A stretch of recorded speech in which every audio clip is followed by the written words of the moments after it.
کائنات کے اندر اللہ کا ایک گھر ہے جس کو بیت اللہ کہتے ہیں۔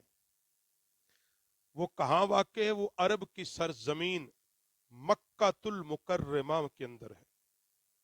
وہ عظیم الشان عمارت جو بظاہر بنی تو گارے پتھر اور اینٹوں سے ہے، مگر وہ کتنی عظیم ہے۔ اللہ نے فرمایا یہ میرا گھر ہے، یہ برکت والا ہے، یہ رحمت والا ہے۔ کس قدر رحمت والا ہے، لوگوں کے لیے حج کرنے کی جگہ ہے، اس کا طواف کیا جاتا ہے۔ یاد رکھو کائنات میں عالی شان بلڈنگیں ہیں، مگر کسی بھی بلڈنگ کو دیکھنا عبادت نہیں، مگر ایک اللہ کا گھر بیت اللہ ہے۔ یاد رکھو وہ اتنا برکت والا ہے، صرف انسان وہاں جا کے بیٹھ جائے اور بیٹھ کے ٹک ٹکی باندھ کے اللہ کی رضا کے لیے بس اس کو دیکھتا رہے، دیکھنا بھی عبادت ہے۔ کعبۃ اللہ کا طواف کرنا بھی عبادت ہے۔ خالی چکر لگا رہے ہیں، اب کسی بھی اور عمارت کا، کسی مسجد کا، کسی دربار کا، کسی مزار کے اب چکر نہیں لگا سکتے، طواف نہیں کر سکتے، مگر وہ اللہ کا گھر بیت اللہ کہ جس کے چکر لگاؤ گے اور چکر میں جتنے قدم اٹھیں گے، اس ہر قدم کے بدلے نیکی ہے، جتنی بار اس کے گرد گھومو گے ہر بار گھومنے پہ نیکی ہے۔ وہ احرام کے اندر گھومے تو وہ عمرہ اور حاجی بن جاتا ہے، عمرہ کرنے والا یا حج کرنے والا۔ اب بغیر احرام کے بھی اگر اس کا طواف کرتے ہو، اس کے چکر لگاتے ہو تو پھر بھی عبادت ہے۔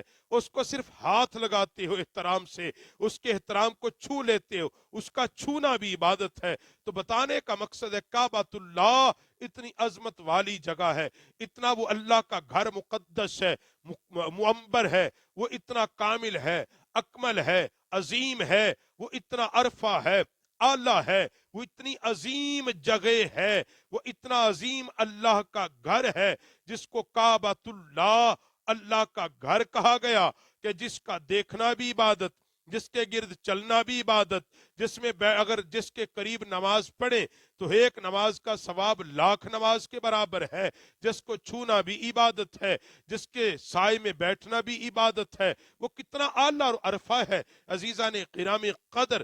یاد رکھو وہ عظیم ہے کہ جس کو پہلی نظر سے دیکھ کر بندہ رب سے جو مانگتا ہے اللہ عطا کرتا ہے، اور جو بندہ اس کے گرد طواف کرنے کے بعد، اس کا مکمل طواف کرنے کے بعد رب سے جو دعا مانگتا ہے اللہ وہ دعا قبول کرتا ہے۔ تو عزیزان گرامی قدر اس لیے فرمایا میرے کریم نبی صلی اللہ علیہ وسلم نے کہ جس نے کعبۃ اللہ کی زیارت کی، اس کی زیارت کی، اللہ اس کو 1000 سال کی عبادت کا ثواب دیتا ہے۔